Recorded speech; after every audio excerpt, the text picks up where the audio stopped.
தமிழ்நாட்டில் பரவலாக கனமழை கொட்டி தீர்த்து வரும் நிலையில் பல்வேறு இடங்களில் குடியிருப்புகளில் மழை நீர் சூழ்ந்துள்ளது. மேலும் கனமழை எதிரொலியாக திருச்செந்தூர் முருகன் கோயிலுக்கு செல்வதை பக்தர்கள் தவிர்க்க வேண்டும் என ஆட்சியர் அறிவுறுத்தியுள்ளார். அதி கனமழை காரணமாக திருச்செந்தூர் சுப்பிரமணிய சுவாமி திருக்கோவிலுக்கு இன்றும் நாளையும் வெளியூரிலிருந்து வரும் பக்தர்கள் கோவிலுக்கு வருவதை தவிர்க்க வேண்டும் என்று தூத்துக்குடி மாவட்ட ஆட்சியர் இளம் பகவத் அறிவித்துள்ளார். இந்த நிலையில் தாமிரபரணி ஆற்றில் வெள்ளப்பெருக்கு ஏற்பட்டுள்ளதால் திருச்செந்தூர் அருகே உள்ள முக்காணி ஆற்று பாலத்தை வெள்ள நீர் தொட்டு செல்கிறது.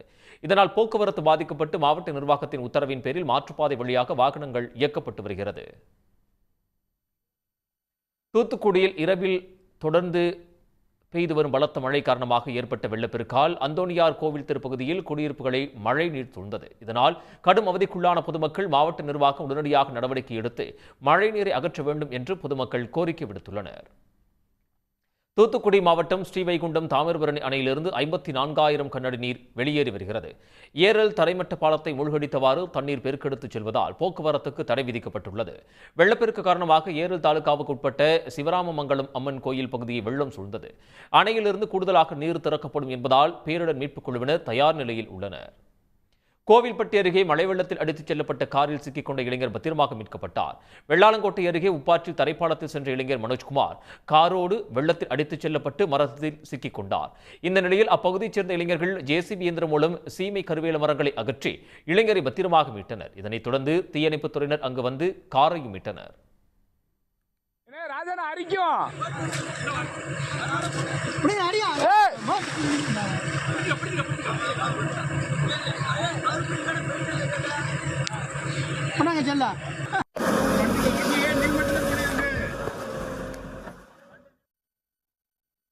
தாமிரபரணி ஆறு கடலில் கலக்கும் இடமான திருச்செந்தூர் அருகே உள்ள புன்னக்காயல் பகுதியில் பெரும்பாலான வீடுகளை வெள்ள நீர் சூழ்ந்துள்ளது. சுமார் 100க்கும் மேற்பட்ட வீடுகளை வெள்ள நீர் சூழ்ந்திருப்பதால் பொதுமக்கள் பாதிக்கப்பட்டுள்ளனர்.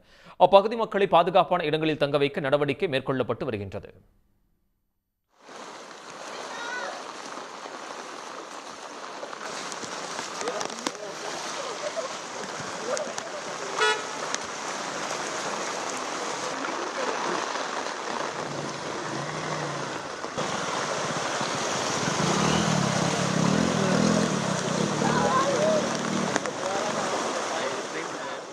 நைட்டு 8 மணிக்கே தண்ணி ரொம்ப ஏறிடுச்சு. பிள்ளைங்க எல்லாரையும் கூட்டிகிட்டு வந்து எங்கள் சொந்தக்காரங்க வீட்டில் வந்து தங்கியிருக்கோம். இந்த வீட்டில் மட்டும் ஒரு 7-8 குடும்பம் இருக்குது சார். நாங்கள் சேமித்து வச்ச எங்கள் உணவுகளை அரிசி பருப்பு இதை வச்சு தான் நாங்கள் சமைச்சு சாப்பிட்டுக்கிட்டு இருக்கோம். அதுவும் தீர்ந்துட்டுனா அதுக்கப்புறம் எங்களுக்கு உணவுக்கு எந்த வழியும் கிடையாது. நாங்கள் அதுக்கப்புறம் என்ன பண்ண, நீங்கள் அரசு பார்த்து ஏதாவது நடவடிக்கை எடுக்கணும். குடியிருப்பு பகுதிகளை முழுவதுமாக தண்ணீர் சூழ்ந்திருப்பதால் உணவுப் பொருட்கள் உள்ளிட்ட அத்தியாவசிய தேவைகளை வழங்க அரசு நடவடிக்கை எடுக்க வேண்டும் என அந்த பகுதி மக்கள் கோரிக்கை விடுத்துள்ளனர். உடனுக்குடன் செய்திகளை தெரிந்து கொள்ள சன் நியூஸ் பெல் ஐகானை கிளிக் பண்ணுங்க.